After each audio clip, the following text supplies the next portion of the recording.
Hello again and welcome back to Illegally Cited. This is Jesse here and I am back for another channel update and event video because boy, let me tell you, it's been a busy little while, especially in the last couple of days or so, few days or so. So this may be a little longer one, but we have a lot to cover, so maybe grab a drink, kick back, and yeah, here we go. So again, just for any new subscribers and viewers, we may have picked up a few recently here. Thank you for supporting the channel. I do unlock videos every Monday, Wednesday, and Saturday. And Mondays are stream archives from Twitch. Wednesday and Saturdays are everything else. We have playlists for all kinds of different topics, whether you're interested in blind accessible iOS or PC games. We've got low vision spotlight games, games that I play visually with my remaining vision, VR accessibility, a couple Let's Plays, few Let's Plays here and there, a little bit of just check out the playlist section and you'll find something hopefully there that will be of interest for you. So as far as recent channel updates and my life updates kind of a thing, I'm still in the process. I'm still using my old computer, so I'm gonna be probably out of town for a little while next month, so I figured I would kind of wait until I get back from that until I really start focusing in on looking for another new rig to replace that HP that just turned out to not work out well for me. And I have a few ideas, so I'm gonna hopefully get that taken care of sometime this summer. But yeah, my older computer here, my old gaming rig, is old trusty here, and is working pretty well for me so far.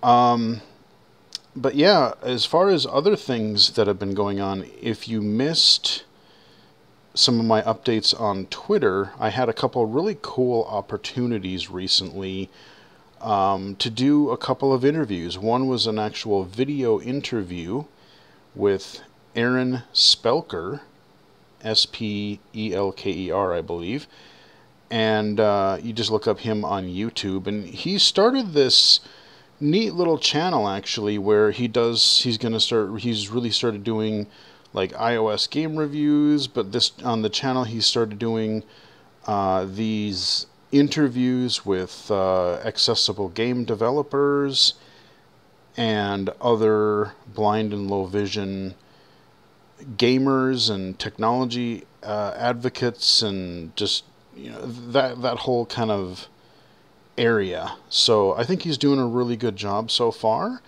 and I've listened to a few of his other interviews. Shout out to Joe Quirk again, who got us in touch with each other. So he kind of reached out and said, hey, he's looking for guests, and if you would want to be on, we definitely can set that up. And he's had some other interviews on there. My True Sound, I believe, was on there. There's been a couple other people. So yeah, definitely check him out. I think he's going to be doing some cool stuff. Aaron Spelker, check out his channel and check out my interview there. And during that interview, it's about an hour long, and we talked everything from game accessibility, a little bit of virtual reality accessibility, nerded out on a couple of games here and there, and just kind of what where things are, where things were, where we would like to see things go as far as blind and low vision game accessibility. So that was a really fun interview. And then I was also asked, this was a written interview where they sent me a bunch of questions and I wrote some answers for the Equal Entry website. And they started some interviews for people in the tech and game accessibility industry or field, whatever you want to call it. I know they've had Ian Hamilton on there. They've had like a few other really good interviews on this Equal Entry, and they asked if I would be willing to do an interview and they could do a profile on me. So again, this was primarily focused on VR accessibility, but it also, the interview, we also touched on kind of the history of the channel and how I got into game accessibility, my history with game and technology accessibility and advocacy and consulting and all that kind of stuff. So that was a fun interview to do as well. So definitely check out the Aaron Spelker interview and the Equal Entry interview. And I did tweet about both of those in my Twitter feed as well, at BGFH79. And I will try and remember to put the links in the description below to both of those interviews too. So check those out. And yeah, speaking of the channel, Illegally Cited is 10 years old. Yes, it is over 10 years old as of May 2nd. So yeah, last week we did kind of I did 3 videos highlighting different aspects, kind of a little history of the channel, some highlights, and then we went back and looked at like some of my really earliest videos just to see what they were, how they held up, if they were any good. And you know, actually I was more pleasantly surprised than I thought I would be, because I thought, looking back at that, or those first early like Minecraft video and then that first kind of spotlight video that I did, it really wasn't as bad as I thought it was going to be. So yeah, that was actually kind of a fun project. But yeah, Illegally Cited, 10 years old and still going. So those are some kind of current channel updates as far as how things are going now. I do have several other videos, you know, already recorded and queued up. I know during the Twitch stream, I was streaming this last weekend, and people are, you know, were asking me about some accessible games and stuff. So yes, I do have some accessible game videos coming out in the next few weeks. You know, and we've got, of course, other tech videos and other low vision spotlight game videos, and you know, who knows, whatever else we'll have, some early access and whatnot. So lots to look forward to there. And I can't really talk about it just yet, but I'm really excited for another project that I have been working on with a couple of people. Hopefully later this year, at least hopefully around, I don't know, maybe this fall or later this year, I will be able to officially tell you about it. But it is cool, and it is related to maybe some game accessibility stuff. That's all I can really say at the moment, but pretty excited about it. Get the word out there. Get the word out there about accessibility some more. So yeah, look forward to that when I can talk about it more. So there's been quite a few things happening over the last 3 days even. And yesterday we had the Microsoft Ability Summit.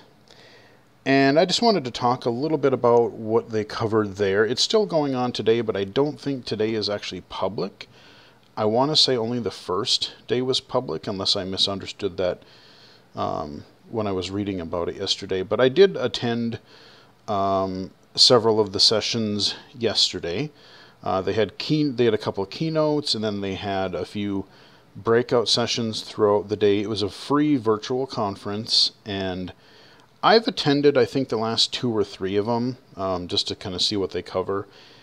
And in some ways, it's actually really interesting, because you do get to hear snippets of, you know, where they're thinking, what they're thinking, you know, is going to be for the future, what they're working on as far as different types of accessibility for Windows and other Microsoft products. But on the other hand, like a lot of these accessibility-focused conferences, one thing that I always sort of notice is that, you know, in a way we cover a lot of the same ground again, kind of over and over, which, I mean, to be fair, you kind of have to a degree, because, you know, everybody has to start somewhere. And, you know, this could be many people's first time attending a conference like this, and if they are indeed new to technology accessibility, you know, to give kind of people the overall rundown of what it is, and, you know, of course, why it's important, and some tips on getting started and everything. You know, like it's a lot of stuff that a lot of us have heard before. But again, you know, everybody has to start somewhere, and it's good to just kind of get everyone up to speed. So there was some of that, but I also thought there was some interesting discussion about a few different topics. Like they had one person on, and I'm going to mention them later when I want to talk about a few books that I've been looking into recently. But there was this congresswoman, and I just went blank on her name, but they were interviewing and talking with her, and you know, some of the topics that they were talking about was there's this whole push for ending the sub-minimum wage that has been a thing, an official thing, for God knows how long. And I say, hey, great, let's end this thing, because, I mean, to me, for first, it just doesn't make sense. Like, what does minimum mean? Minimum means that is the lowest you can go. That's what the definition of minimum means. You can't go lower, unless you're the government, that is, and want to weasel around a loophole. Well, so we'll just make up a word and call it sub-minimum wage, so we can basically exploit people with disabilities who sometimes maybe don't know any better, or who they don't think know any better, and so they can, you know, exploit them and say, oh, well, you know, we have minimum wage for everybody else, but for you disability people, we can pay you pennies on the dollar for the same task. Now, I understand that, like, yes, there are some, you know, entry-level jobs where, okay, they're doing it by percentage, and like, okay, you do, you know, a non-disabled person might do 10 things in an hour, and the disabled person does 2. So, like, well, why should we pay them the same amount? But, you know, a friend of mine and I were talking about this the other day, and, you know, even if, I mean, it's degrading, it's demeaning, you know, it's like minimum. Just because somebody has a disability, they should have the same base rights as anybody else does. And then what you do then is to say, okay, if you want to subsidize that or supplement that, like if they need assistance on the job, or a job aid, job coach or something, you take that out of the, like you take that out as like a worker expense out of the, the person's paycheck, maybe, or maybe you fund it that way, or it's partly funded through the individual, or partly funded through the business, however you do it. But like, you shouldn't be paying people with disabilities well below minimum wage, because then it's not the minimum wage, is it? That's always really rubbed me the wrong way. The word exploitation kind of comes to mind whenever I think of sub-minimum wage. I don't want to dwell on this too much, but yeah, it does kind of piss me off.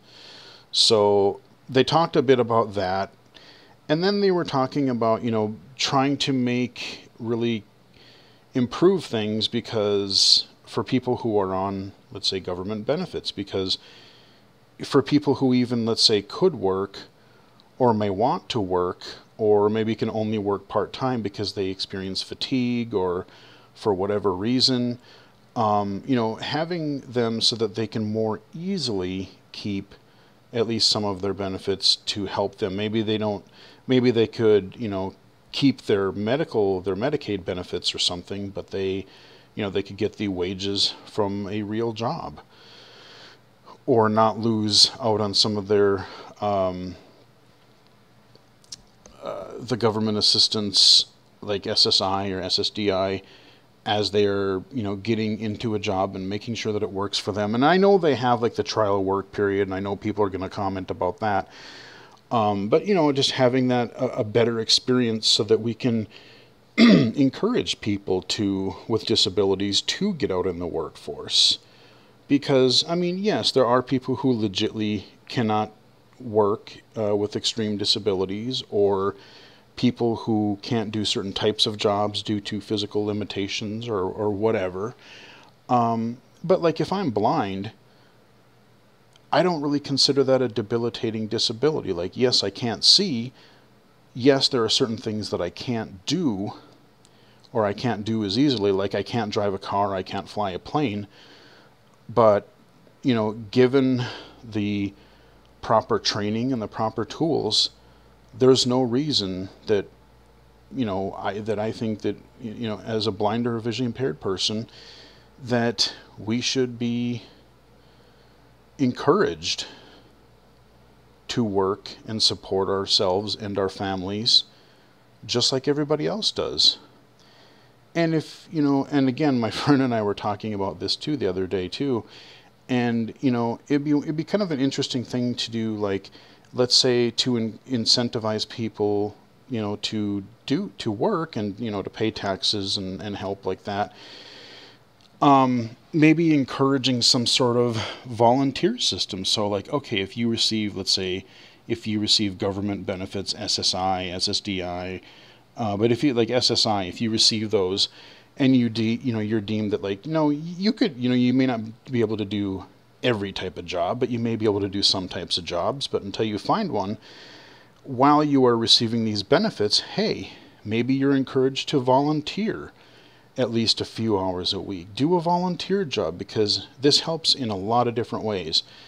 Because A, it will help the person with the disability build confidence and feel like, hey, maybe I don't, I have this disability, but I don't know what I can and can't do.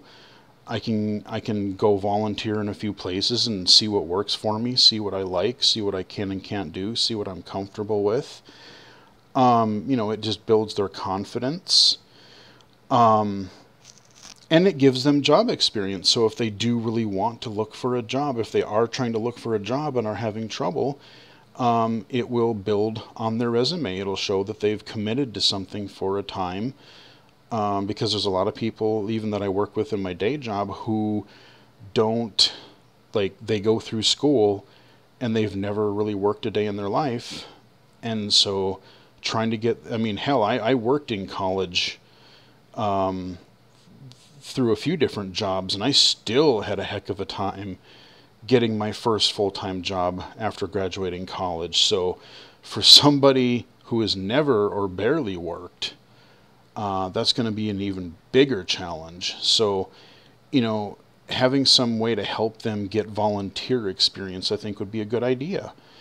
Not only that, it would help businesses, because more businesses, if somebody's volunteering, at least temporarily, they would get to know that, hey, people with disabilities aren't helpless. We can work and be productive just like everyone else. We can help improve their business. We can, do whatever.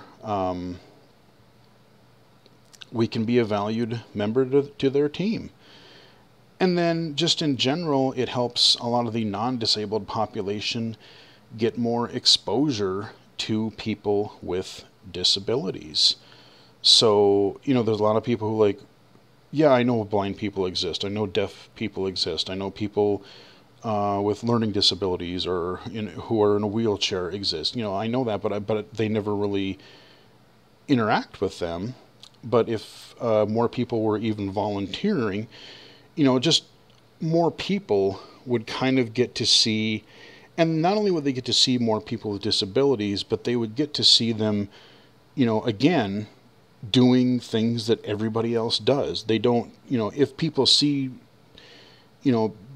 maybe people see someone with a disability, but they're not working, or they are, they're just at home, or they know a family member and they're just kind of taken care of. So like it kind of just, I'm trying to think of how to word it, but like it kind of helps, like I said, build confidence for the person, but also just make people more aware that, yeah, we might have a disability, but we're just like everybody else. Like, yeah, a disability is part of who we are, but it doesn't actually, totally define us. And like we have other traits. We can work and have fun, and we have interests and goals and plans and dreams and whatever. So I don't know. of course, transportation would be the main issue, is figuring out, like, oh, transportation for that type of volunteer experience, especially for somebody in a more rural area. So yeah, it's not perfect and there are challenges, but that would be kind of some sort of a kind of a neat thing for kind of tying into that benefits thing that they were talking about at the ability summit. So we got a little bit sidetracked there, but I think it really ties in. I think I still think it's an important message. But there was a lot of neat conversation about that. And the other kind of related thing is, now that the world is starting to kind of open up again, we're still in a pandemic, despite what some people would have you believe. I mean, yeah, there are people, I know a few people personally who have gotten COVID within the last month or so. But the world is opening up a lot more. Events are starting to happen more in person, whether it's a concert, meetings, big events, even things like PAX or like a concert, or like I said, any number of things, conferences. And one of the best things, yes, the pandemic sucked in so many ways, for sure, but two of the best things to come from the results of the pandemic were that people started to have to think about being more flexible. How many times has a person with a disability been told pre-pandemic that, oh, well, this is impossible. You have to go to this location. You have to do it in person. You have to do this job this specific way. We can't accommodate this because this is just the way it is. Then 2020 comes along and everybody's in lockdown, yet businesses have to still continue. Work still has to get done. And gee, now that the non-disabled population is in lockdown, it's kind of funny how those once impossible things became immediately possible through the power of flexibility and teleworking, remote work, hybrid work. It's amazing how quickly that these types of things were not only supported but mandated. So, there's some irony there. There's something in there that, to be like, oh, well, yeah, this just affects people with disabilities, so yeah, we'll think about it. Maybe we won't think about it, but boy, when it affects the non-disabled population, it's amazing how quickly things change. And now that we're starting to open up again, all these things that went digital, I mean, God, for the first year of the pandemic, especially for 2020, I don't know how many virtual webinars and conferences and learning activities, and I was just attending a lot of different things, not quite as much in 2021, but I remember specifically thinking in 2020, I'm like, man, look at all these conferences and just all these different things that I could even attend virtually through work. A lot of them were either offered for free or at a low cost, and they were offered virtually. And it was just so much more accessible to so many more people, not just people with disabilities, but people who I would love to attend this, but I can't take off work and I can't pay for travel and lodging and go halfway across the country for a day and a half of this conference. But yeah, I can tune in from my home or from my office. And now things are starting to open up again, and we're starting to see more events go back to in person. And I really hope that I'm totally fine with in-person meetings and conferences and gatherings, but I really don't think we should forget the digital. And since we have the technology, we've already proven it can be done throughout the pandemic. We really still have to think about a hybrid approach, yeah, go ahead, offer these conferences, offer these trainings in person. But if you really want to get your word out there even more, continue offering a Zoom or a Teams or Google Meet or whatever platform. But continue to offer some sort of a hybrid option so that, yeah, people with some disabilities can still be included, but even people who just don't have time or can't travel at that time can attend. So I really hope that a lot of these conferences and things, as they go back to in person, I hope they don't just dump the virtual option and say, nope, we're all in person now, we're not doing digital anymore. Like I said, we have the technology. It's really we've proved that it's possible, and it worked really well. So that they did talk a fair bit about that throughout the day in a few different sessions. But yeah, I think we really have to, embrace some of these changes that the pandemic showed us. I mean, I work for the state, I work for the government, and when I think of government, I typically don't think of moving forward or thinking really flexibly. I think of like, well, it's been done this way for the last 50 years, so we got to keep doing it that way. It takes a lot to do any sort of change. But now that we have worked in a totally different way over the past 2.5 years, I really, really would love to see the world embrace the 21st century technology that we do have, so that we can work more remotely. We can work more with a hybrid approach. Go into the office maybe a day or two a week if we need to, or for special appointments or meetings or things like that.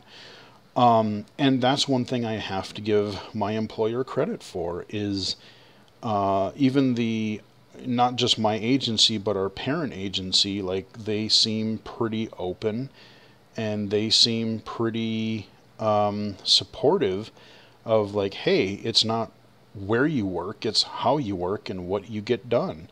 We actually did quite good work over the pandemic, and we're still able to serve a lot of people.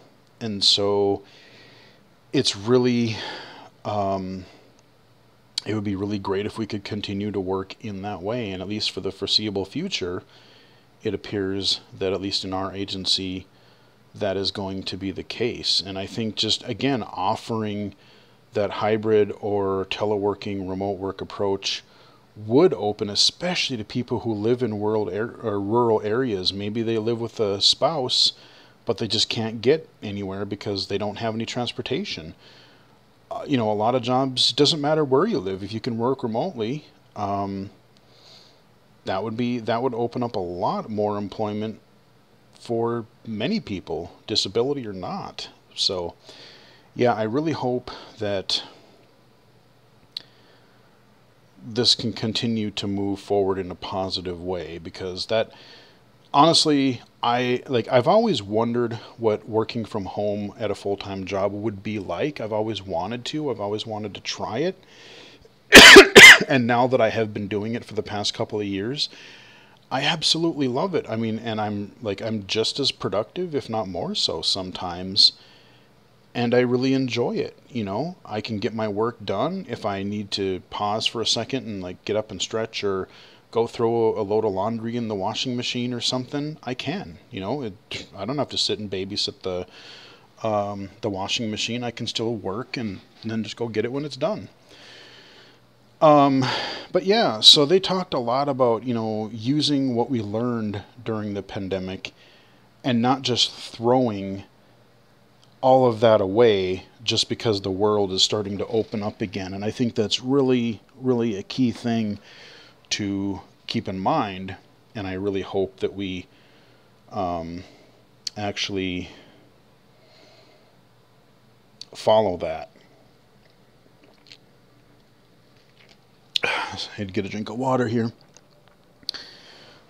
Let's see, what else did they talk about?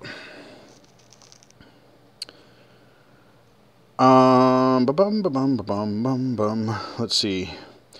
Oh yeah, they really didn't do too much as far as like, let's show off some new Microsoft technology. They did a little bit of that, but it was really just a couple of really quick overview demos of like a minute or two each. Like they had one in Windows 11 where the preview builds of Windows 11 have these features, and they're going to be rolling out to everybody later this year. But there's a new kind of a speech feature where you can really control your computer with your voice. And that, again, they were showing somebody who had like a mobility impairment and was able to just, talk to their computer to surf the web and do email and just use their computer overall. It's kind of like taking, like I know they've had, Microsoft has actually had fairly decent like dictation since Windows 7. But it seems like they're ramping up a lot of their actual computer control capabilities in Windows 11. So that's pretty cool. Now, I don't know how well that is going to mingle with something like a screen reader. So, obviously, if you do use it, you're probably going to want to use headphones so it doesn't pick up on you and the screen reader.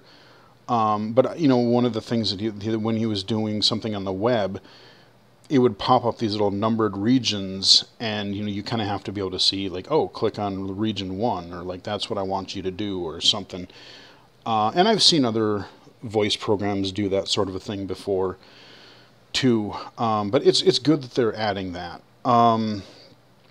Live captioning, there's a big focus on that, so they did a little blurb on like live captioning for videos and meetings. Like you can just have this live caption bar, and any audio that goes through your system, it will try to caption that for you, and that's pretty cool. And they really didn't talk about new functionality of narrator, but they did talk about some of the natural voices that they are coming out with, and he demoed one of them. It was a female voice, and it sounded pretty good. I mean, you could still tell it was just the way it paused and the way it spoke a couple of things. I could still tell it was synthesized, but it was pretty natural. I mean, personally, I don't mind the Microsoft David voices right now. I don't think they sound bad. Like, I guess a lot of people still don't like them, but I don't mind the David voice that much. But he showed one of the the new natural female voices, and it sounded pretty good. I'm curious to see what the other, I think he said there were like 2 or 3 more. So it'll be interesting to see what those are. That's really about all the concrete like software technology that they showed. The other neat thing that they did show, though, was the adaptive the adaptive accessory kit. And this is really neat for, again, people with motor impairments and people who have trouble using like a regular mouse or a regular keyboard. So they have it's kind of like your adaptive controller, that they released a few years ago for the Xbox. So they've got this adaptive mouse, they've got all these little switches, and they got this little hub, and everything just kind of plugs together, and you can just kind of make it modular, whatever tools you need, whatever pieces you need, you just kind of plug them together.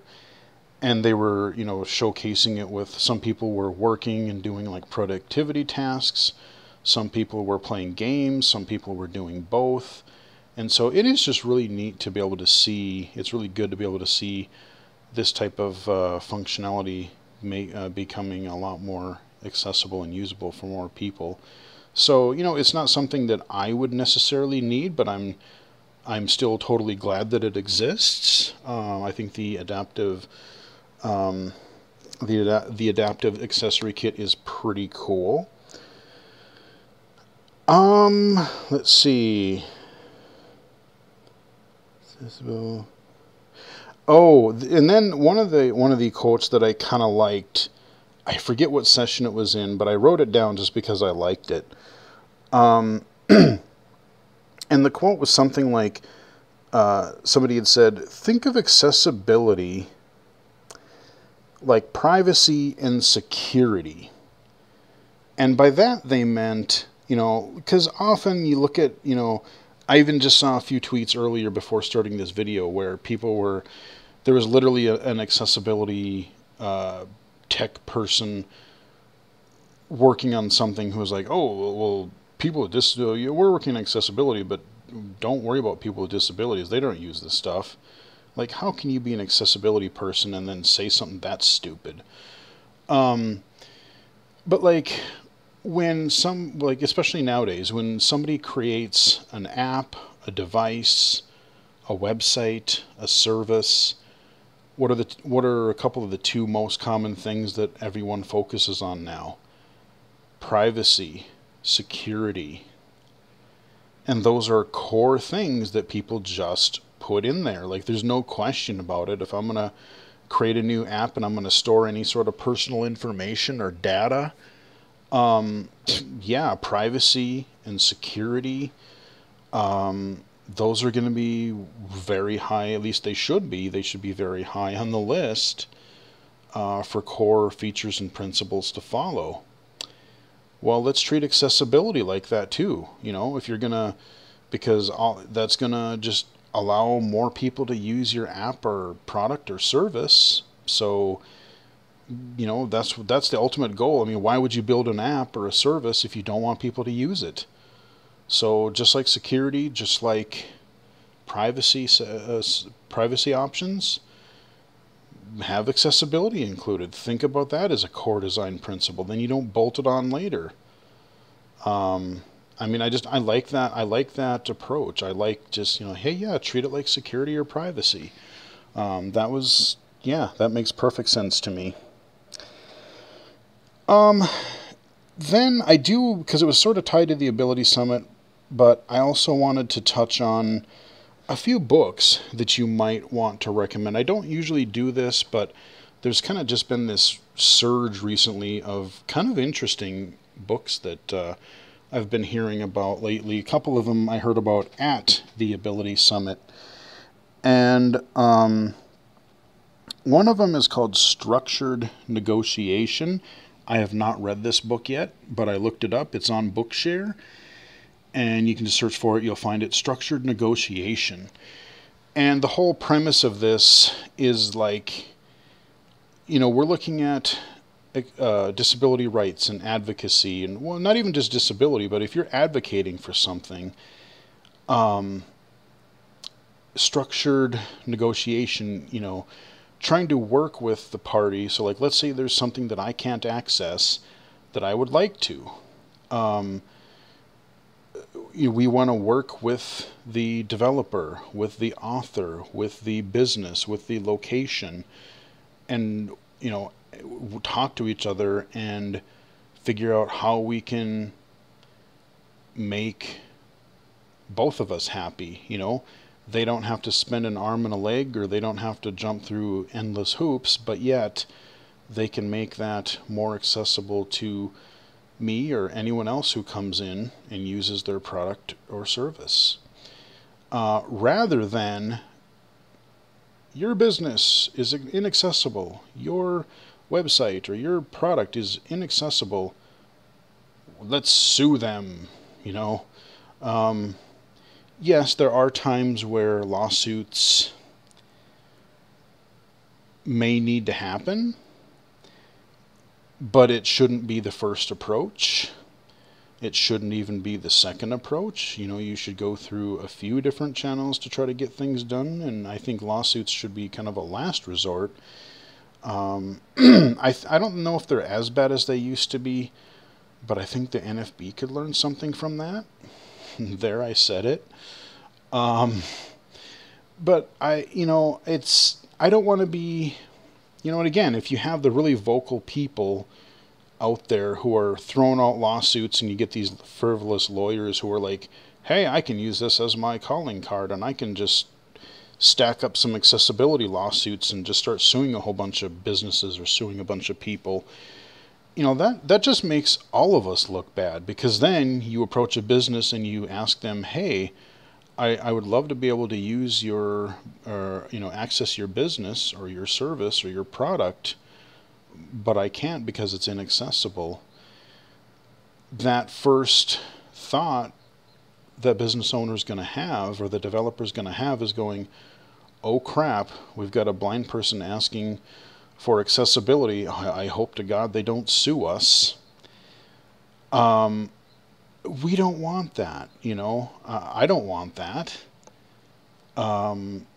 So, you know, being able to work and negotiate with people, there's a lot to be said for that. I mean, I can't tell you, since I've done like this technology and game accessibility stuff, I've really gotten more into that the last several years. And I've reached out to game developers, indie game developers, AAA developers, app developers. Hell, I actually, yesterday or the day before, I left a comment. Somebody had tweeted a book that I was really interested in reading that I didn't know about. It's coming out later, supposedly early next year. John Romero is writing an autobiography book. I'm like, ooh, I got to read that.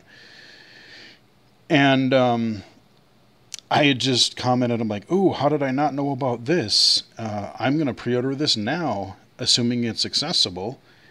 And when I tweeted that, the person who originally tweeted that said, oh, hey, thanks for the retweet. And I'm trying to remember what the heck the account was called. Because it's a new service, it's a new website that, it's not a database, it's, I can't remember what it is. You'd have to look up on my Twitter. But it's compiling a bunch of video game related reading material, like a bunch of, like, it's almost like a video game library. It's something like that. It's like video game library or something like that. And we had a little Twitter direct message conversation after that yesterday. He reached out to me and he said, hey, what types of things would you need for a book like this to be accessible? Because when I announce these things in the future, that is something that I will look at providing that information for. So now going forward, because I tweeted that, he was just like, oh, yeah, when we announce these things or when we put these resources on our website, we will help and indicate whether these things are accessible for people. I'm like, hot damn, yeah, that's awesome. So that was a really cool thing that happened yesterday. So that kind of ties into the whole structured negotiation, just mentioning it. You know, and again, there are people who are going to be pig-headed and just ignore you or say, no, we're not doing it, it's not our priority. And, you know, then if it's really necessary, you have to go through other channels. But so there's that book. I haven't read it yet, but I'm kind of intrigued to take a look. Every Day is a Gift. That is a book I also haven't read yet, but I am going to probably pick it up. I saw it on Audible. I haven't looked and seen if it's on Bookshare yet. But Every Day is a Gift. That is by that person they did the interview with at the Ability Summit. It's that congresswoman, and I apologize, I should have wrote it down. I can't remember her name, but just look up like Every Day is a Gift. It sounds like she has a really interesting story too, because she's really working on disability advocacy. She used to be in the military. She was like a helicopter pilot. Her helicopter got shot down, and she has, I think, 2 prosthetic limbs now. And just sounds like a really kind of a neat story, and like what she's trying to do, how she's trying to help, you know, in the disability field. So yeah, I'm kind of looking forward to reading that one. That one sounds pretty interesting. This one I did read, Being Seen. I can't remember where I heard about it. But this is a book by a blind author, and again, I was bad. I wrote the books down, but I didn't write the authors. Being Seen, and I didn't fully agree with everything, but I think it was a really well written book, and I think it makes a lot of really good points. It's just the author's experience of, like, there's always this people with disabilities are labeled as either two things. They're either superheroes because they can do something basic like dress themselves, and oh my god, you're an inspiration because you can do something that the rest of people do every day. Or you're thought of as, well, you can't do anything because you have a disability, so you're helpless and you shouldn't go out, you shouldn't be in public, we shouldn't see you, we shouldn't hear you, you shouldn't work, you shouldn't exist. I mean, and I've heard all of these different things, and so it was just it was kind of a neat book, kind of it was from a deaf-blind perspective too, actually, which was pretty interesting. Kind of focus on a little bit of deafness, a little bit of blindness, and she had some vision. She had, but she lost some of it over time, and so it's like, you have the experience of both worlds, and just seeing how things changed. So that was kind of an interesting book. You guys might want to check out.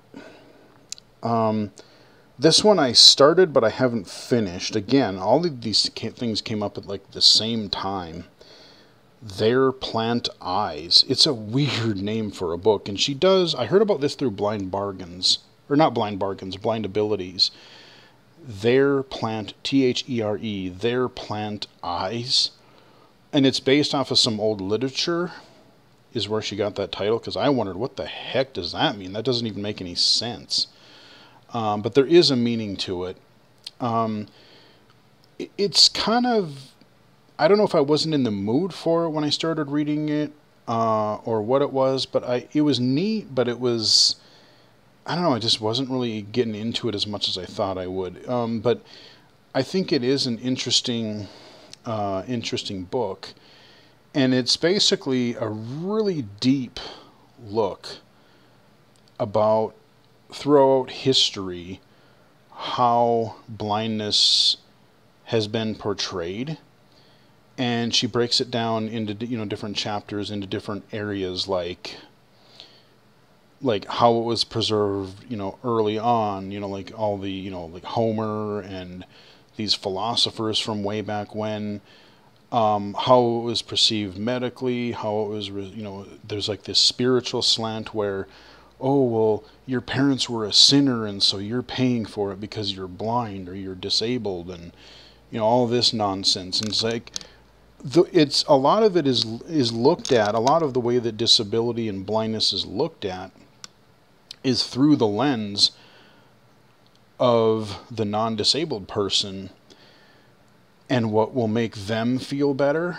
So it's not really about truly understanding the person with the disability. It's to make the non-disabled person feel less awkward or feel more comfortable with themselves, which is an interesting, you think about it and go, yeah, that actually kind of makes sense. So I've started that one, but I haven't finished it. Let's see what else. Oh, then we have two tech-related books I thought were sort of interesting. After Steve. A few years ago, when Steve Jobs died, I think it was 2011, 2012.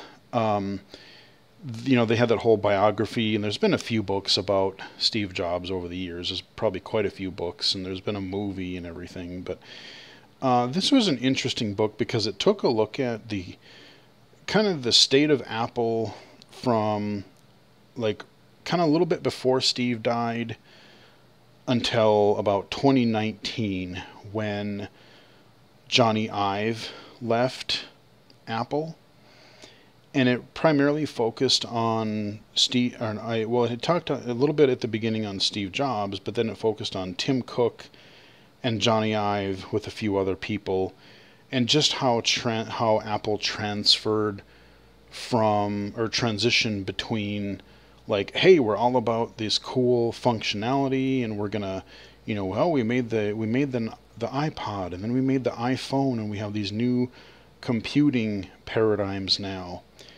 To like, oh, let's make it all pretty, and like, let's look at function, let's look at aesthetics over design. We must make it look pretty, but if it doesn't work as well, that's okay. But it has to be artsy. It has to be like fashionable. Like, no, I want the damn thing to work. And kind of that transition to like, yeah, Apple made improvements and it's been super, super successful. But, a lot of people are saying that they kind of lost some of their soul as far as like, oh, now it's just there's not as much quality, or there's not as much QA, there's not as much consistency or focus. I agree with some of it. I don't agree with some of it, of course, but it was an interesting read nonetheless. I did read that. And then I read Reggie Fils-Aimé's book, which is called Disrupting the Game. And it was kind of neat. It was part biography, part business book, part just kind of part in imparting wisdom, and a little bit of like a little bit in Nintendo history. But he focused on the way he got started and his work. He worked through for a lot of different companies like Pizza Hut and Pepsi and VH1 and just a bunch of other things. And then he devoted quite a bit of the book, latter part of the book, to working at Nintendo. And there was some pretty neat things that just stories and stuff that he talked about with while working at Nintendo. But I even found some of his stuff when he worked at other companies pretty interesting. And he broke each chapter down.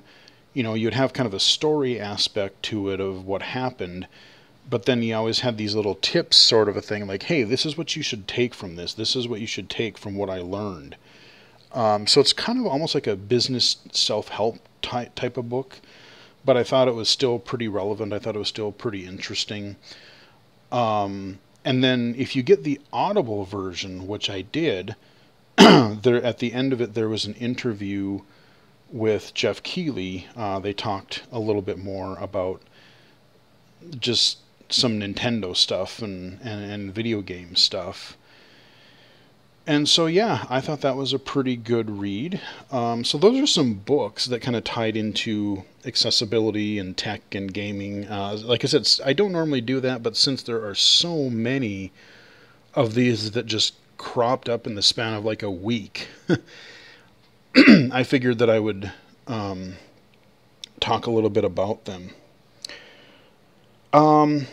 Now we move to the Nintendo Direct that was this morning, the Indie Direct. I'm not going to spend much time on that because honestly there really wasn't a lot there. It was like 20 minutes. I wasn't sure what to expect. I mean, you weren't going to get your big AAA announcements. That's not what this was supposed to be. I mean, it was funny looking at the chat before the event started and people were like, oh my god, Smash Brothers, Metroid, Mario, whatever. I'm like, dude, that's not what this was. It's an indie. Do you not understand what that means? There honestly, I mean, it wasn't bad, but there really wasn't that many things that I was personally interested in. There were some ports that had come from other platforms like Ooblets, which was this little weird creature game, and it's got like a little farming sim part of it. Totally accurate battle simulator, which I do kind of want to check out. It was on PC and I think in other platforms, but it is coming to Switch soon. Kind of a goofy little game. It's kind of like playing, they kind of compare it to like playing with action figures in your backyard. Just queuing up a whole bunch of things and watching them fight each other. It looks amusing. The one I did think was kind of neat was Gunbrella, where like it's this kind of 2D action platformer type of game where you have this gunbrella that you can use it to like float, but then you can use it as a weapon. You get upgrades for it, and you're like slashing dudes, and I don't know, it looks kind of neat. I don't know what the whole game is going to be, but that's not out until I think early next year or sometime next year. But that one looked interesting. Then there was this other like anime looking, I can't remember what it was called, but this anime looking rhythm type of game where it looked like you were kind of battling, but if you do it to the rhythm, and there's like a whole bunch of like over 100 songs, I think they said. So like if you battle to the music, you would do better and you would get more rewards or something. I don't know the whole gist of it, but I don't know. I mean, it looked like it could be sort of interesting, but I'm not sure if it's something I'll check out. Unfortunately, what I was really hoping for is I was hoping that maybe they would get one of the release dates for one of the Teenage Mutant Ninja Turtles games. We have 2 Ninja Turtles games that are coming out later this year. One is that Cowabunga collection, which is like 13 TMNT games over the past, during the 80s and 90s, which looks awesome. And then TMNT Shredder's Revenge, which takes like that Turtles arcade game, Turtles in Time era arcade brawler, and makes a new one, and both of them look great. I don't want to get too excited, but I know people have already played them and they said it's a lot of fun.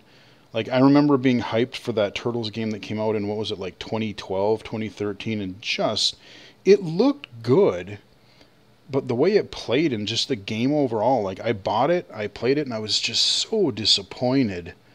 Like, it looked cool, and then it just turned out to be kind of garbage. But I do have faith in both of these Turtles games. Like, as long as the ports of the Cowabunga collection are good, and like the other one, the Shredder's Revenge, just looks super cool. I have faith that these are going to be pretty good. But other ones, I mean, there was a lot of like narrative-based games, kind of slower, like story-based games, and I like the art styles in a lot of them, but they just didn't really, I don't know, they just didn't really jump out at me. There wasn't really a game in this direct that said, oh my god, I can't wait for that. There might be a few games here and there that are like, yeah, I'll check that out eventually, but nothing that really jumped out. There was this I can't remember the name of it, but this crab game where you played, or no, that was the one that's coming out later next year, I think. Because the Gumbrella, I think that's out this year. But this crab game, they kind of have this, it kind of had this like cutesy art, or not cutesy, but like kind of cartoony art style to it. But they're you're this crab, and you're fighting other little creatures and stuff to get your shell back or something. And they were kind of making it like a more accessible Dark Souls-esque kind of a game. I mean, it looked kind of fun, actually. It looked kind of neat. So that might be something I would look into. But otherwise, meh. Nintendo, not a whole lot to talk about there. Let's move on because, boy, Google I/O. There's a lot to talk about here. Their keynote happened today. That's why I'm recording this video now, and it's going to be uploaded later, because I wanted to see what they talked about here. And it was kind of neat. We'll see how well it works and how well they deliver on them, but let's go through some stuff.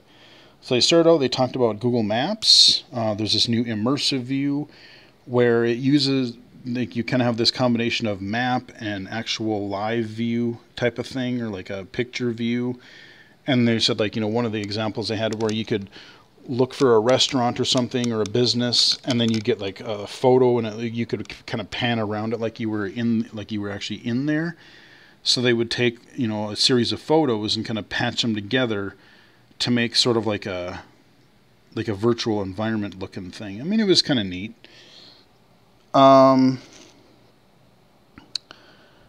Yeah, so search, they're adding kind of a local search type of thing. A lot of what they focused on in the beginning of the keynote was using AI to make Google better, like to make getting information and doing tasks faster and easier.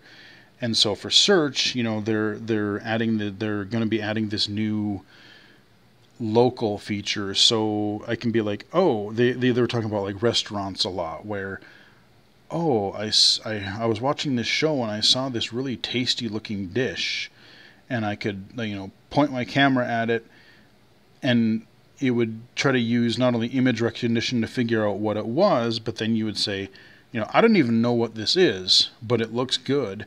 It can try to figure out what that dish is and then tell you where you could get it locally. That was just like one example. But kind of not, so it's, what they were really focusing on is piecing things together, not just doing a search for one type of thing, but kind of combining things contextually together. So, you know, rather than doing a lot of different searches and then piecing them together, you can kind of just figure things out, what you're looking for right away. So that was kind of neat. The one that really caught my attention, though, was scene. Rather than just taking a picture, it kind of reminded me of something like that, kind of the scene mode or the environment mode in Seeing AI for iOS with the LiDAR sensor.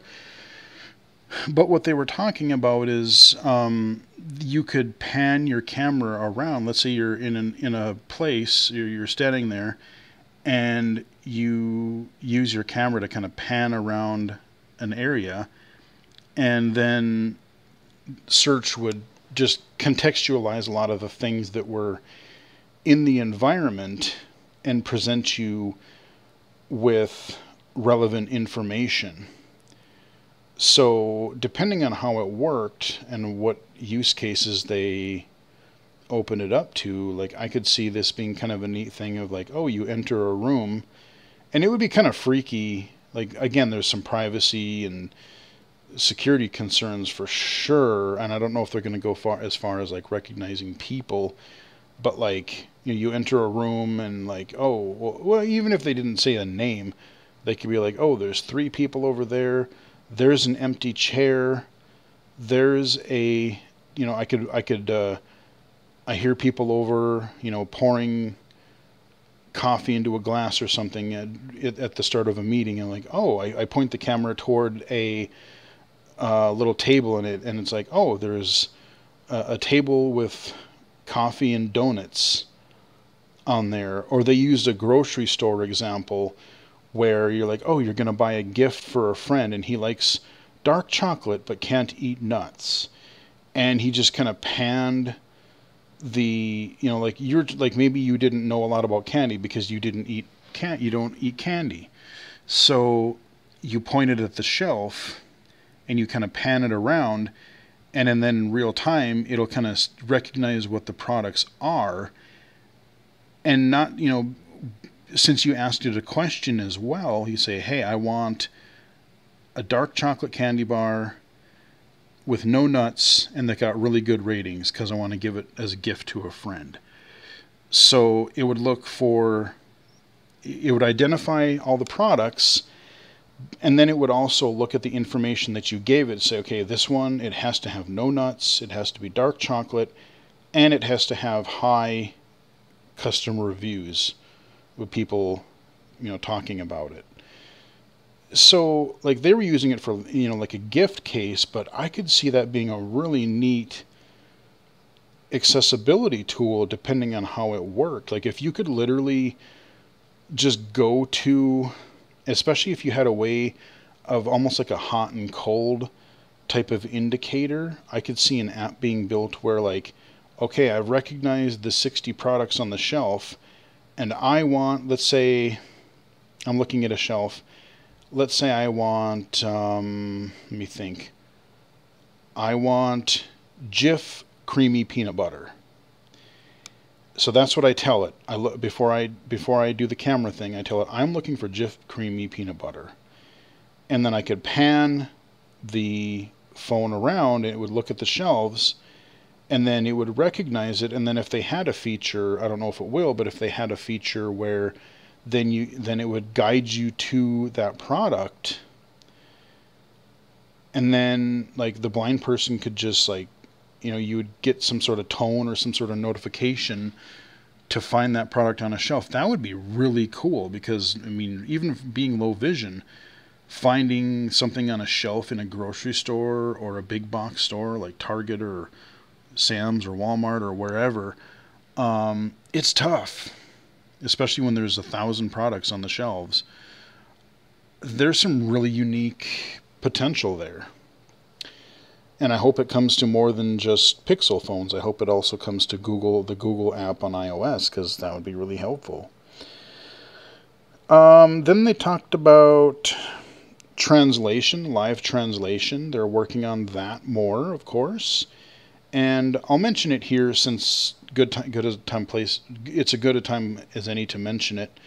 At the very end of their presentation, they showed a quick prototype they were working on of some glasses where now it did it visually, which is cool if you're sighted, but they basically, like, if let's say that two people had these glasses on and people could just talk in their native language in real time, and then the person wearing the glasses would just see what that person said in their own preferred language. So I don't know Spanish, but if I was talking to somebody who only spoke Spanish, they could talk, and then I would see what they said in English in my glasses. Now, if they could have little speakers on those glasses, and instead of displaying that visually, speak it aloud audibly in my native language, that would be super cool.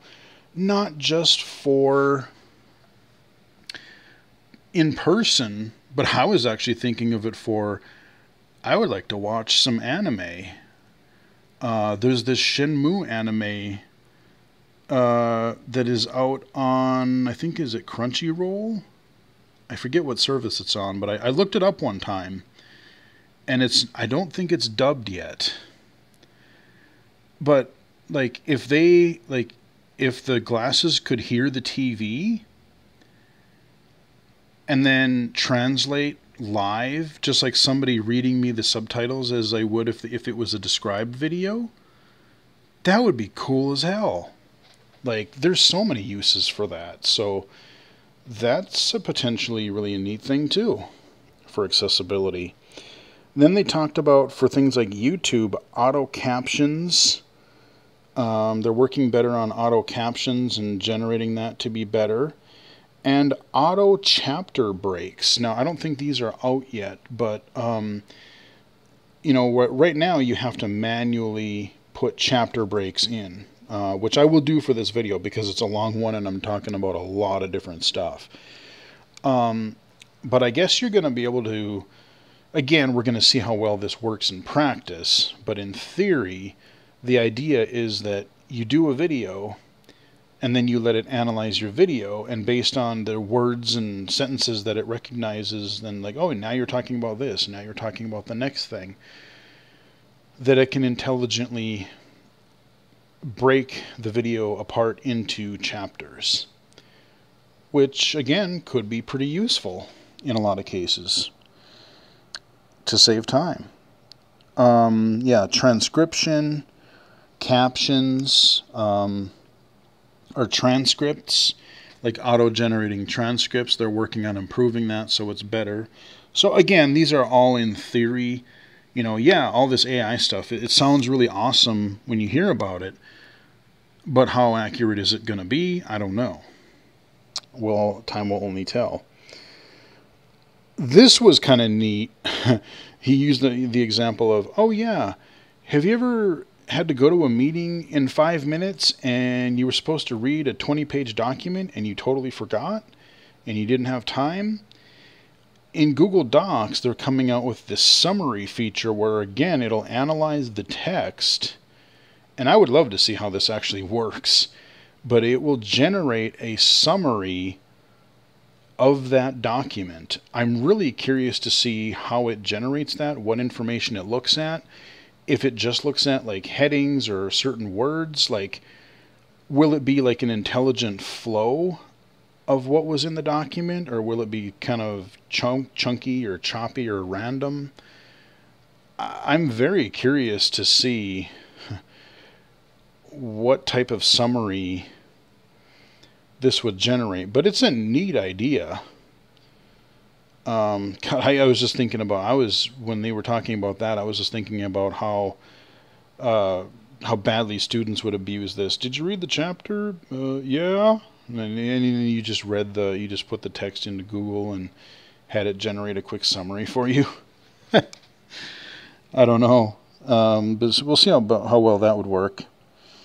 Then they talked a bit about like skin tones, working that into their products better, because especially people with darker skin, they don't show up well in pictures, or when they're doing their filters and stuff, they don't adjust well when they're trying to fix pictures or things like that. And even just like having people represented with different colors. So like if someone's looking for, let's say, makeup or something, they want to find tones that work with, dark skin just as much as light skin, or vice versa. Or just even more, you're looking for pictures of somebody wearing a certain, I don't know, football jersey or something. And maybe when you do an image search result, you'll get more people with different skin tones or something. And they said they were open sourcing this, what do they call it? Oh yes, the monk skin tone type of thing. So, I mean, again, your representation, and being able to, represent and better be able to like process images for all types of people, that's definitely not a bad thing at all. Let's see, what else do we got here? Oh yeah, so then they were talking about some things for like the Nest Hub Max, which is kind of like their little, it's got a little tablet screen thingy on there. They were making it so that you didn't have to say the word, hey, you-know-who, and instead you just look at it. So you would just look at it and go, what is the weather, or what is the nearest, where's the nearest Best Buy or something, and you wouldn't have to say the keyword all the time. I don't have one of those, so I don't know, but that was kind of neat. Let's see, what else did they do? I'm trying to figure out what I meant here. More...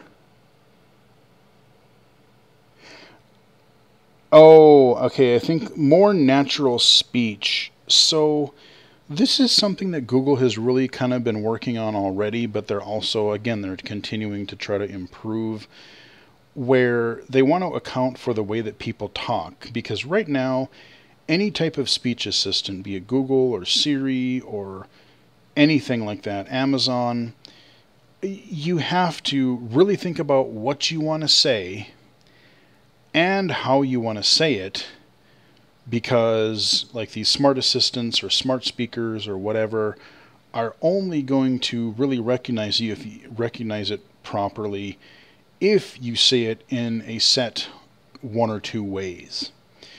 But what they're working on is the Google Assistant being able to tell you, or being able to communicate with you, even if you don't fully have what you're going to say. You could throw some or ums in there, or pause.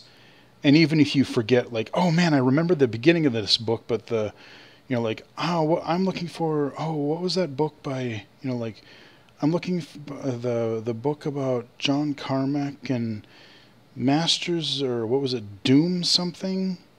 And then it would be like, oh, The Masters of Doom by, I forget the author, but that type of thing. Like, you kind of be a little vague. And the funny thing is, as long as you say it fairly coherently, I found that Google actually does a pretty good job of that already. I was actually shocked. A friend of mine and I were talking on the phone a while back, and we were thinking back about some movies that we were trying to remember and never could figure out. And just for the hell of it, I said, hey, there was this movie that I remember seeing when I was little, and my dad watched it. And it was about all I remembered, it was about these two kids, and the kid had a pet lion. And they went out for some adventure or for something. I don't even remember what. They went out to do something because the grandfather had died or something. But all I said was, what was that movie from the 70s or 80s with the kid and the pet lion? And I'll be damned if he didn't find it. Like, they gave me an IMDb description and they told me the title of the movie, and I looked it up. I looked up like a little bit of YouTube video about it, like a trailer, and I'm like, that is exactly the movie I was looking for. So you can even, right now, you can even be kind of vague, and it may actually find what you're looking for. I was genuinely kind of shocked.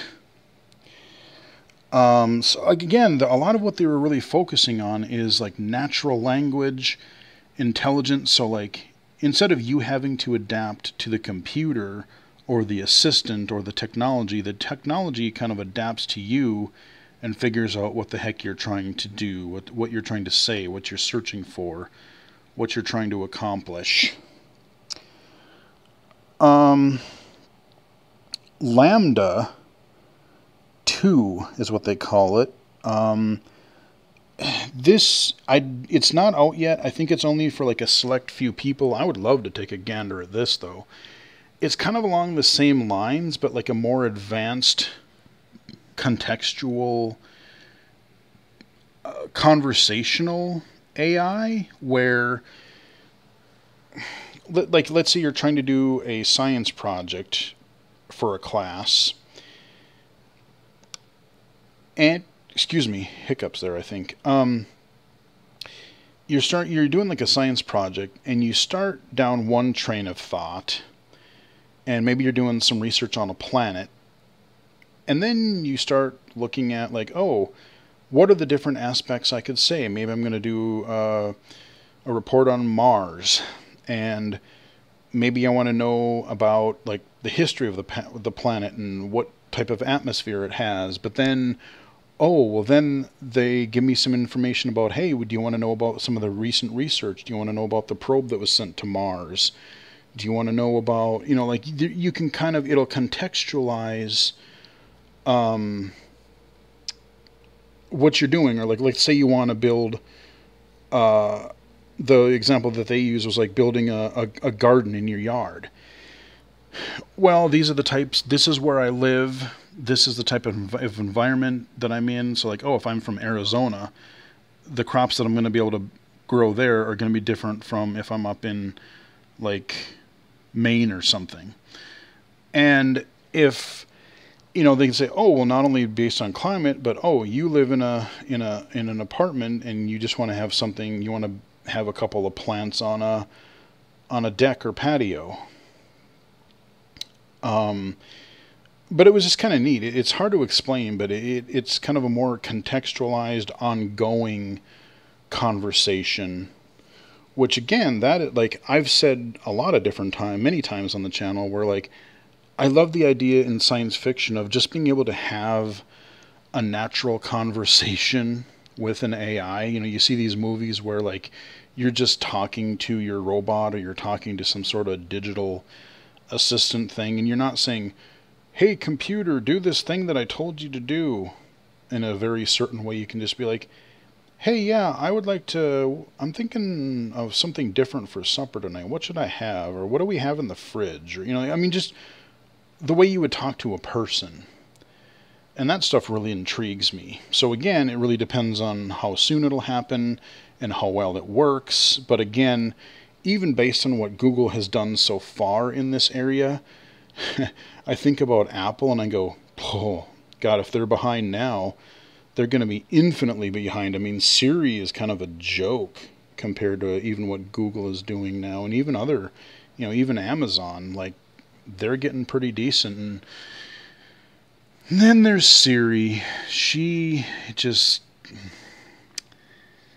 That's the topic for a whole other video. That's the topic for after WWDC, and they don't announce anything about Siri. But I digress. Yeah, again, then they were talking about like this chain of thought. What do they call it? Like Palm or no? Yeah, Palm or something like that. Again, a lot of this stuff just ties together. So I'm not going to go into each specific, but you get the idea of really going for intelligently understanding what you want to do, what you're asking, and just doing it. They talked a bit about privacy and security, and I read an article about this just within the last week where Microsoft and Google and Apple, I think, and there's 4 or 5 different companies that are really working on... Everybody knows passwords are a pain in the ass. Passwords suck. And so they're trying to work on this sort of unified technology that can be cross-platform. It'll probably be some sort of biometric thing if I had to guess. But trying to basically have a passwordless login experience. I mean, not just for your devices, but for your services and apps and websites. Like, I mean, our work is the worst because we have at least 3 or 4 different services or websites or tools that we got to log into throughout the day. I would say between 4 and a half a dozen of these.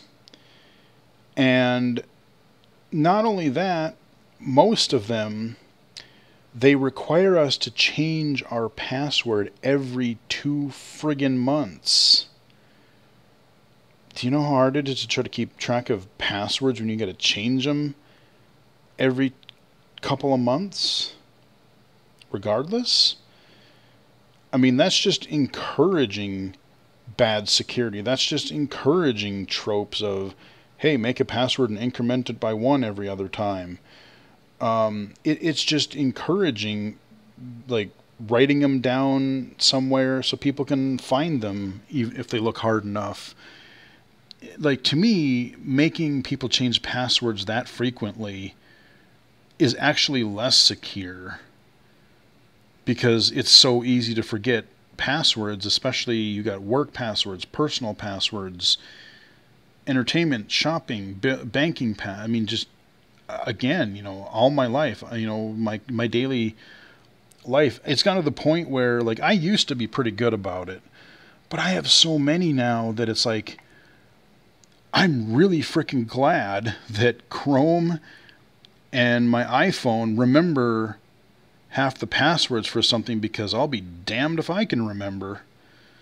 So I know, you know, that they really got to think about security and like how to do it outside of having a password, but within the next several years or whatever, I mean, if we can transition from the password to something else that's not a colossal pain in the ass, that is unique to us, I'm all for it, because passwords, yeah, we'll just move on. But yeah, so they talked about passwords, the security. They talked about just like Apple. Apple has their Apple Pay, and when you can have like even though you're using your bank's debit card or your credit card or something, it'll generate, like, Apple would generate a unique card for a transaction, and Google, it will be doing that later this year. So they're going to do, you pay with your card, but in the background you don't even really know it. It just generates a separate one-time use card number. So Google's starting to do that. Managing ads, they talked about that. So, like, ad tracking, I know Apple was big into that last year again. They're going to be introducing some services on the web and an app or something that you can use, so you can really kind of specify, like, okay, I don't want these types of ads, or these are my interests, so if you have to give me some ads, these are what I wouldn't mind having ads in or about. You know, I don't care about, you know, God knows what. But so some of that stuff. Let's see, and then there was some other security stuff. Oh yeah, this was kind of neat, and I'm curious to see how this is going to work and how many will be approved. But they talked about, you know, hey, have you ever Googled yourself? Have you ever searched for yourself online? Yeah, I've done it before. I think we all have. They are working on later this year being able to, like, when you do get a search result, there'll be like a little dot dot dot button where you can kind of a more options button where you can click on it and say, oh, if this has potentially personal private information like phone number, address, email address, I forget some other criteria, you can put in a request to remove that from Google's search. Now, again, what they said is it's not going to remove it from the internet.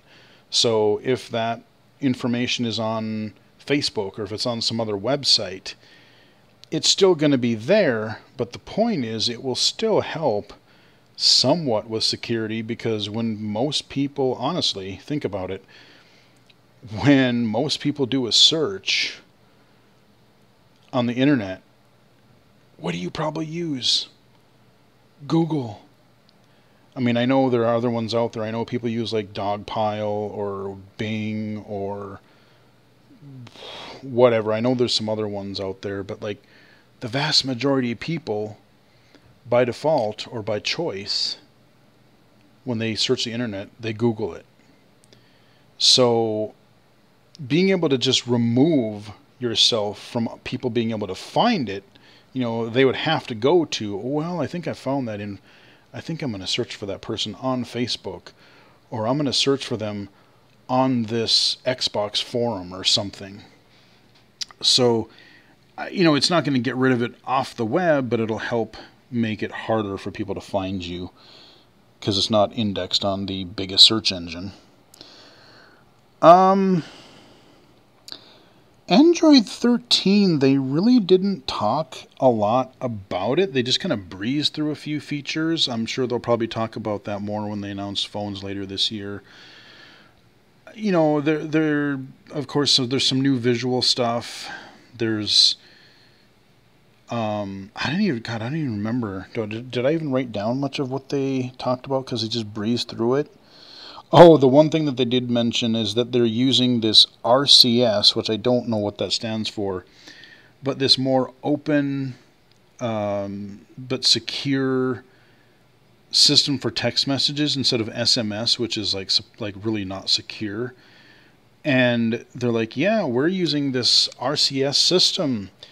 Now, if only other manufacturers would get with the program and use this new universal system for security. I mean, of course, we're not saying names Apple, because they have their Apple messages. And I think it would be a good idea to use something more universal so that, again, people use cross-platform. I use Windows, I use Android, I use iOS.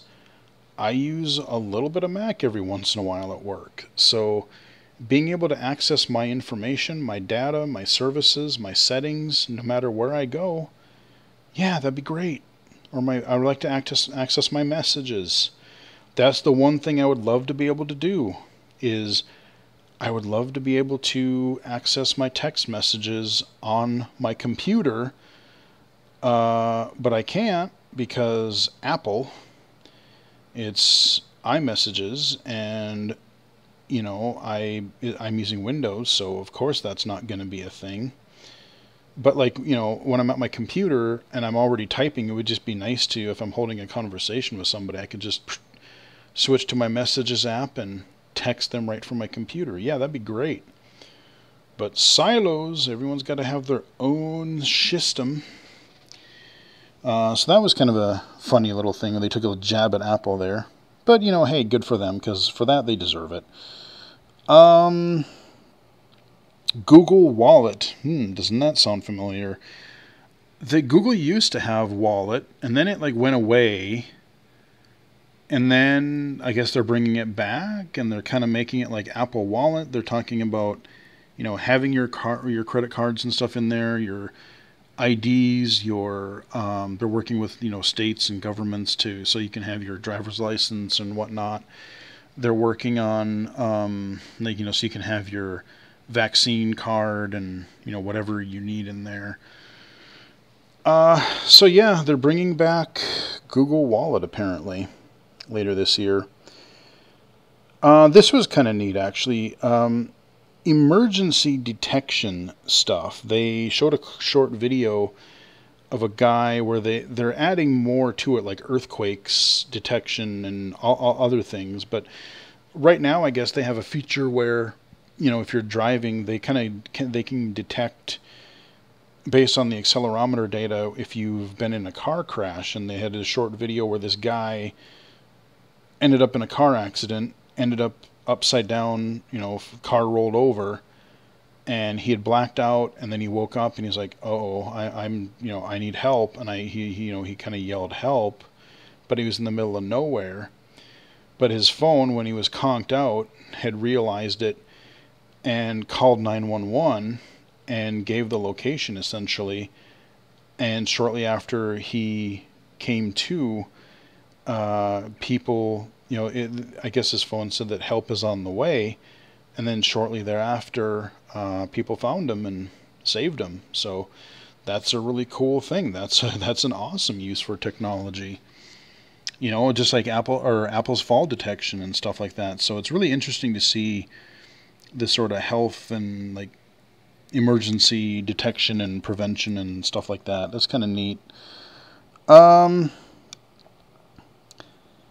yeah, Android tablets. They're not going to be out till next year, but yeah, apparently Android 13 is going to focus more on tablets and larger screens because there's going to be in 2023, there's going to be a Pixel tablet. They did a little tease for it.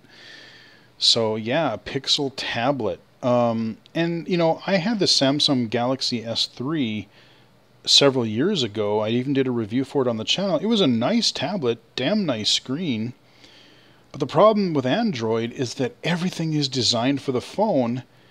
And unlike iOS, where as of several years ago, you have universal apps. So they just, you design an app, and if it's a universal designed app, you can use it on a phone, you can use it on any size phone, you can use it on any size tablet, the 7, the 10, the 12-inch. And and it's designed for each one of those UIs, each one of those screens, the screen sizes. And there were just flat out apps I couldn't use on the tablet because no, we only support the phone. And if you did support the tablet, it just showed up like a giant phone app. So it really didn't look like a tablet app. It was just this giant blown up phone app that looked kind of bad. So that's shortly after I played with the Android tablet. I played with the Nexus 7. I played with the Samsung Galaxy Tab S3 and whatnot, and I just kind of gave up on the Android tablet thing because it's like, well, this isn't going anywhere. Third parties aren't supporting it. Google isn't even supporting it. So in theory, with Android 13 and then next year's tablet, maybe more apps will be encouraged to support the different screen sizes better. Maybe Android will make it easier for developers to support multiple screen sizes better. They did do a quick demo where they showed like split screen, like moving, like copying an image from the Photos app to like a message or an email or something. So they showed a little bit of multitasking, but they just kind of briefly highlighted. But yeah, so Android tablets are a thing again, I guess, supposedly. The Pixel 6a is coming out this summer, kind of a lower, cheaper version of the Pixel 6, but still pretty good specs. A lot of the innards, it's kind of like the modern SE, the modern iPhone SE, where it's like a lot of the same guts, but just a few sacrifices and a little smaller. And it's like $450 instead of, you know, 800-900 or more. So that's coming out later this summer. Then they just teased it, but they said later this fall they're going to be launching their Pixel 7 line, their 7 and their 7 Plus line. So that's going to have new chips in it and probably new capabilities and whatever. So I'm sure Google will have another keynote later this year detailing that, along with the new features of Android 13. Pixel Buds Pro, basically going for the AirPods Pro kind of a thing, where they have noise canceling, they've got a pass through, they've got noise cancellation, they've got you know, supposed to be better sound, better microphone. They said like 11 hours of playtime, 7 with noise canceling, I think. A few different colors. Like I said, I don't like earbuds, so I'm not super interested in these. But you know, they're going to be sold later this year for $200. So those are a thing.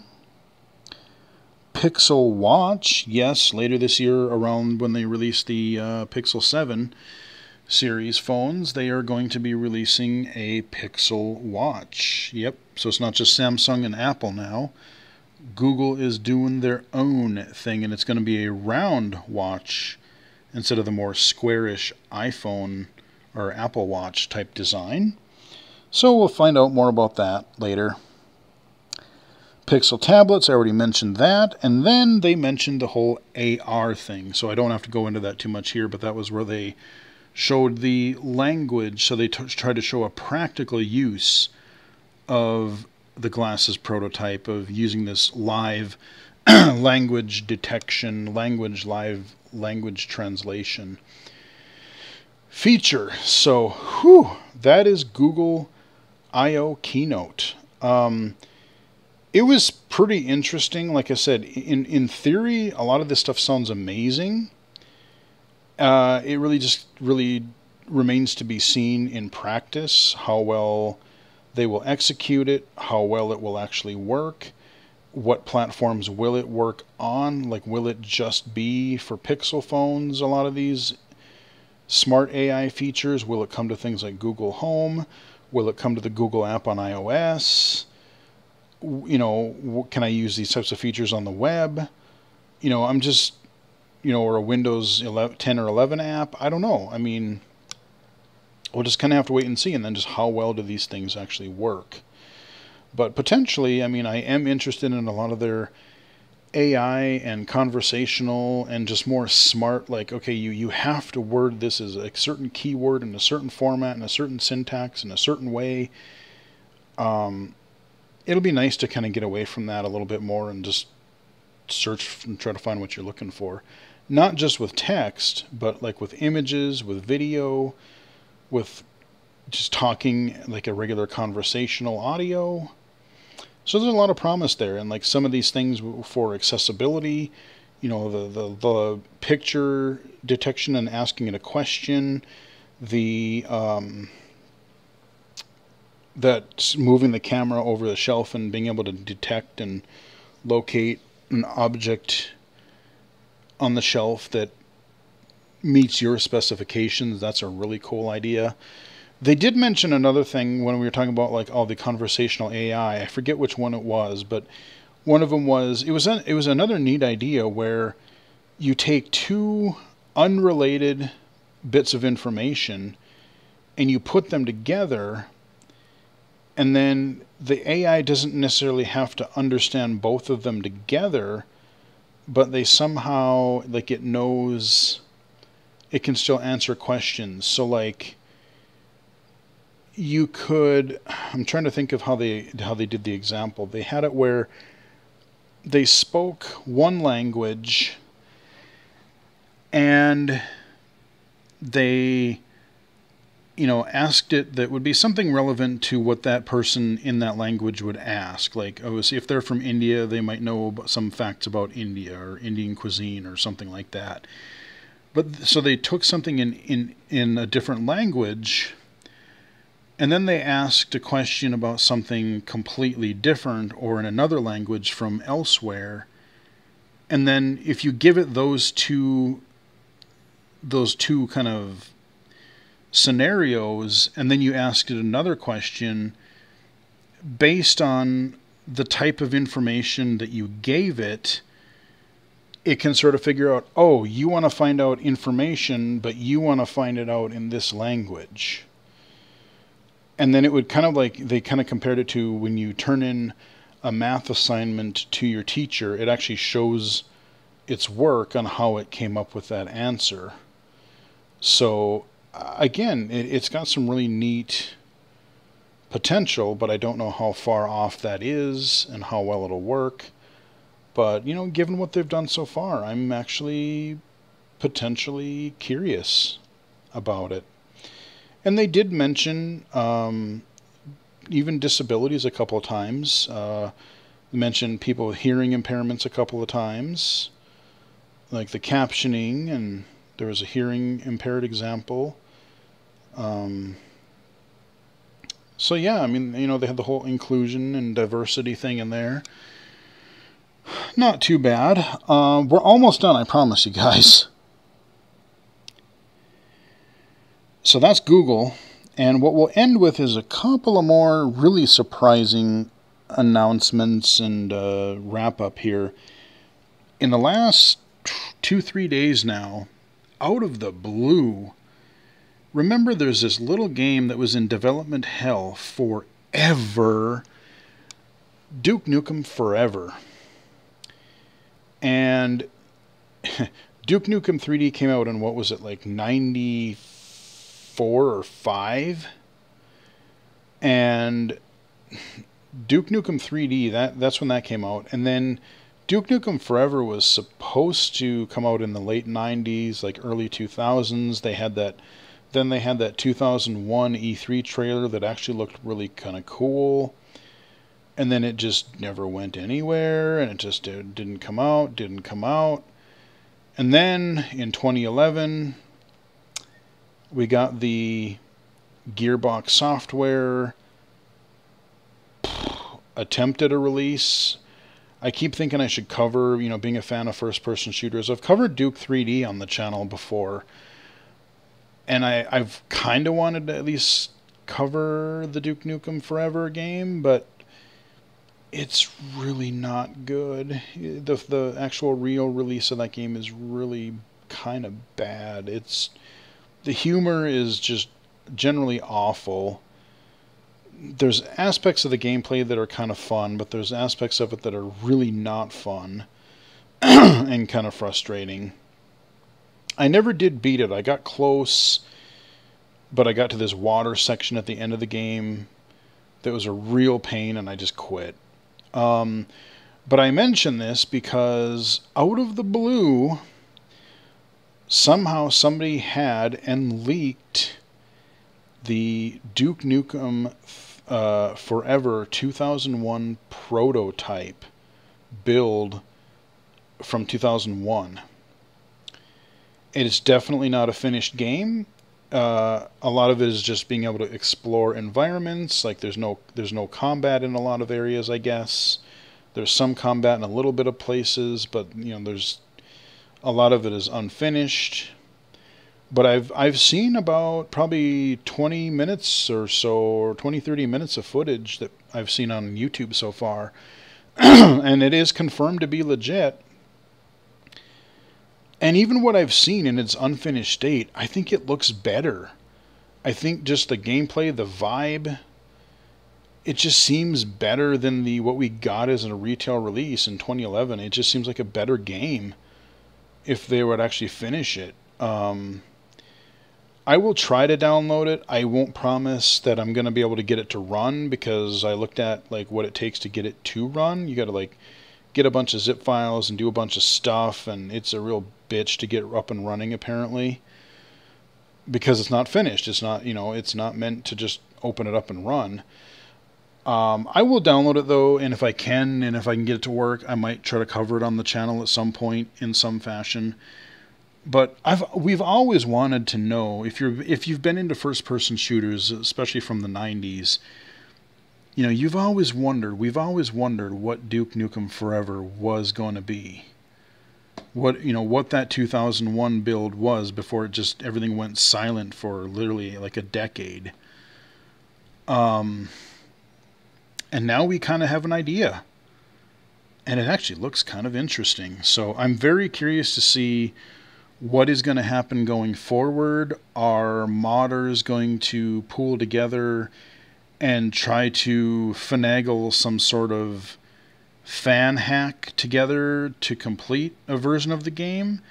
Is that going to even be allowed? Because now Gearbox and whoever else owns the licensing, and I don't know if maybe this is where it ends, but are people going to run with it and try to make something come of this old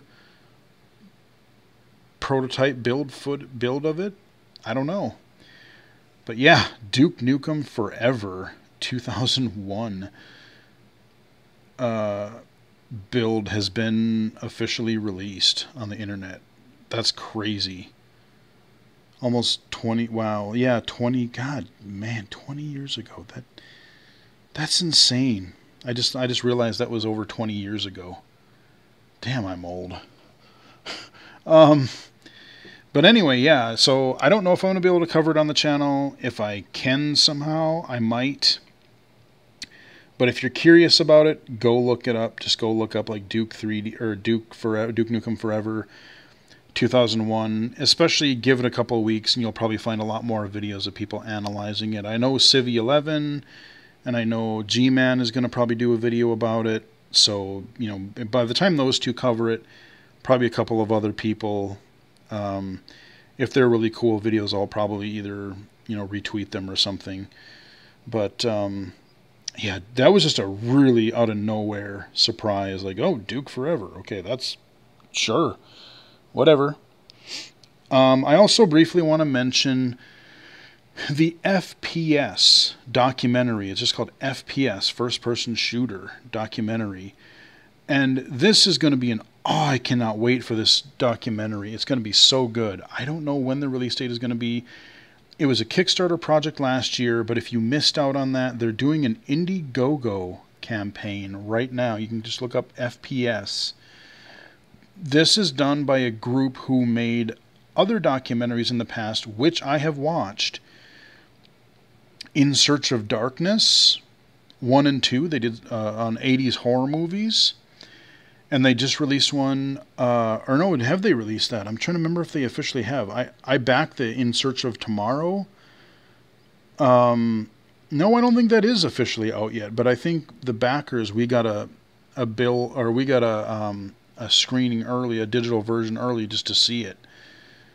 But In Search of Tomorrow, these are literally like 3 or 4 hour plus documentaries that just nerd the hell out on whatever they're covering. So I've seen what they've done with horror movies and what they've done with like 80s sci-fi movies, and they're really good.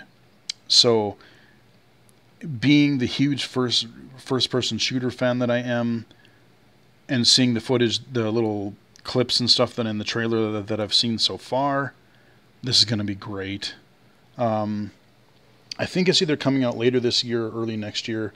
They're in post-production now, I believe. But if you're interested in the first-person shooters, definitely check them out on Indiegogo and support them, because it's looking to be like a really, really cool documentary. We're really looking forward to it. So that is the main topics that I have to talk about, and I have no idea how long I've even babbled. Holy crap, it's probably been a while. That being said, since this is kind of a channel update, what I do want to say is that I know there's going to be a lot of events in June, early June specifically, and we got WWDC, we've got Summer Game Fest, we've got the Microsoft Bethesda event, we've got, God only knows, maybe Sony's going to have one, maybe there'll be a Nintendo Direct. But if they're going to fall, between like the first half of the month, which they most likely are, I am not going to be able to cover them live. I may be able to check Twitter off and on, or check a YouTube video, now and again. So I might retweet a few things, but I'm not going to be able to do live streams, or I'm not going to be able to do like reaction videos like I have the last many years on the channel. I am not going to be able to do that this year live because I have some family obligations that I have to do in early June, so I am not going to be around my computer to do such things. You will get regular videos because, like I said, I have a bunch of stuff already pre-recorded, so that's not an issue, but you are not going to get timely summer games and Apple WWDC coverage from me this year. I will, once I get back, I will more than likely play catch up and then do a event update on just my thoughts on some of the major announcements for these events and stuff. So you will expect something eventually, but it's just not going to be something I'm going to be able to cover like the day of or the day after it happens, the way I normally do. So just want to let you guys be aware of that. You will get regular content when I'm gone, so don't worry about that. But you'll have to wait for event thoughts and coverage and such for later. So I have no idea how long this video has been so far, but we've been babbling a long time. I told you this was going to be, there was a lot of stuff to talk about this month, so hope you guys still enjoyed it. Give the video a like if you did. Like the video, subscribe if you haven't done so already. Thank you to those who have. I will try to break this into chapters so you can at least get to the sections you want to hear about. Hope you guys enjoyed the video. Follow me on Twitter at BGFH79, twitch.tv/illegally-cited, illegally-cited.com, and right here on YouTube, youtube.com/illegally-cited. So until next time, chat with everybody again later.